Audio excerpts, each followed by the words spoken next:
In Salem, Massachusetts, between the years of 1692 and 1693, 25 seemingly innocent men and women were killed or died for the crime of witchcraft. Nowadays, we do not believe in the crime of witchcraft. However, obviously in the 1600s they did. That's not the mystery here. How they came to have hundreds of trials, imprison over 100 people, and execute 20, that's the true mystery. The theories for the reasoning for what are called the Salem witch trials span from girls faking things for attention to Lyme's disease from a tick bite.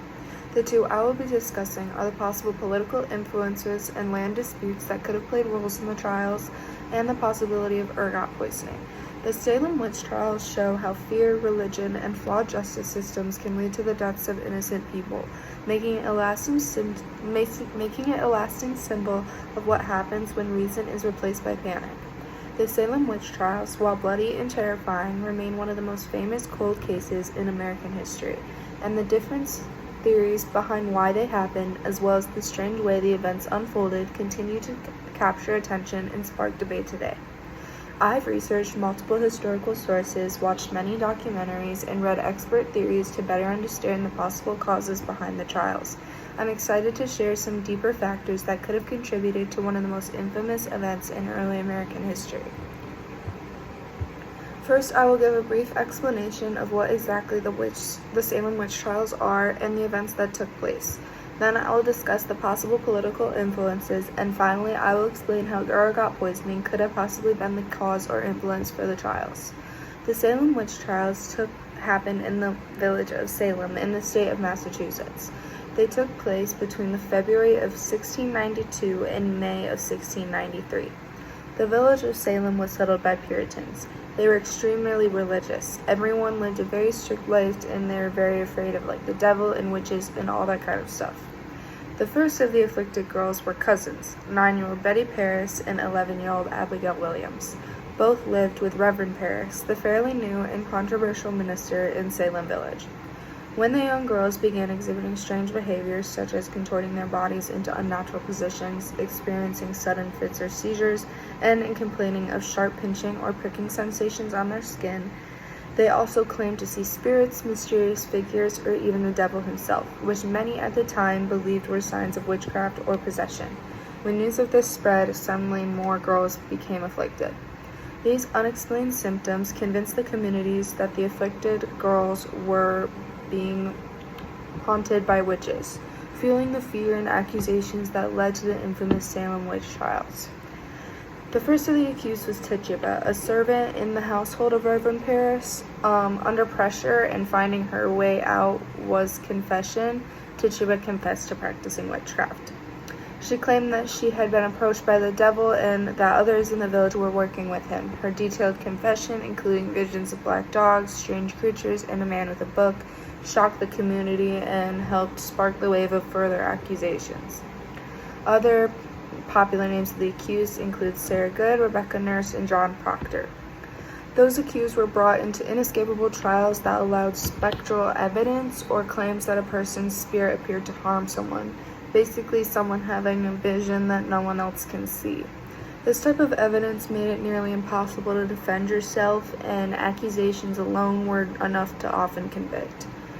Daniel P. Murphy mentioned spectral evidence and the court failures in his article, Satan in Salem, The Witch Hunt Crisis of 1692, published in the Journal of American Culture.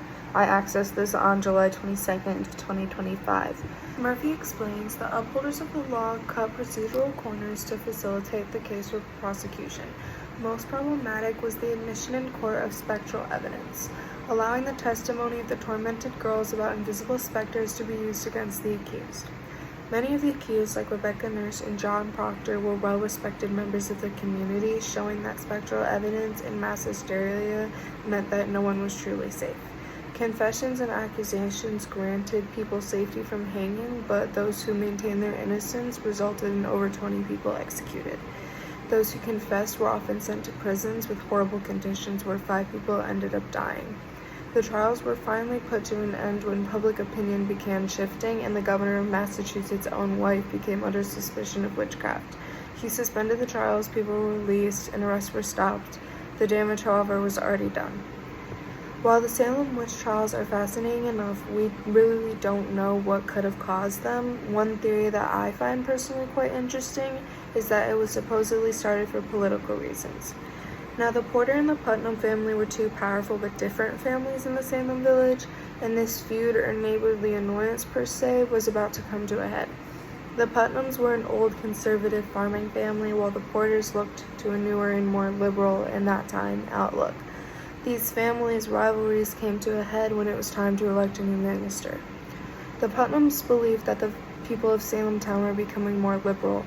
To preserve Salem village, they brought in Reverend Parris, a very conservative and harsh minister who a lot of people in the community did not like that much. Before the Salem witch trials, many people were unhappy with Reverend Parris's strict ideas and demands for more money. Some even wanted him removed from his position. The Putnams were also losing support in the village because they brought him in and everything. They made it the perfect time for something to happen that would bring people back to strict Puritan beliefs. When the witchcraft accusations began, fear took over, and people turned to Parris and the Putnams for leadership. The trials helped them gain back power and control during a time when they were starting to lose it. Daniel B. Murphy, previously mentioned, backs up this idea in his article, Satan in Salem, the Witchcraft Crisis of 1692. He includes a statement about the daughters of Reverend Parris and the Putnams, saying, both men had family members at home who were supposedly tormented by witches. This very well could have been how they started the mass hysteria and rumors of witchcraft. They could have made their daughters pretend. Another author, Anastasia Carson, wrote the article Revenge in Salem, Witchcraft Hysteria, the Putnam Family, and George Burroughs, accessed July 23, 2025.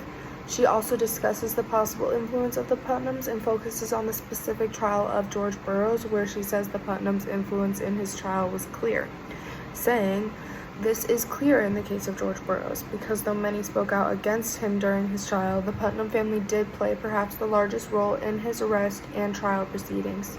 So was it witches or just some really dramatic political drama? We may never know for sure, but when you mix power struggles, unpopular ministers, and a whole lot of finger pointing, it's no surprise things got out of control. While this may not actually be the cause of the Salem witch trials, it is a fun and interesting theory that may very well be the reason behind it all. Another possible explanation for the strange behavior seen during the Salem witch trials is ergot poisoning, a condition caused by consuming rye contaminated with toxic fungus. Chi-Lan Chan wrote in his 2002 article, Witch Doctoring, accessed July 22, 2025, that afflictions of the accusers resemble those of convulsive ergotism. They complained of being pricked and pinched by the accusers, apparitions of the devil, and were often stricken with violent fits. The ages of the afflicted are comparable to the ages of the other ergot poisoning epidemics. According to medical descriptions, ergot poisoning can cause painful muscle contractions, hallucination, tingling, or itching sensations, and even mania or delirium. These eerie similarities have led some historians to believe that the girls weren't cursed by witches, but rather affected by something they ate. The fits, hallucinations, and even claims of seeing the devil could have been the side effects of the poisoning. The girls' symptoms would not be able to be treated or even diagnosed during that time because ergotism had not been discovered yet or even thought of something else.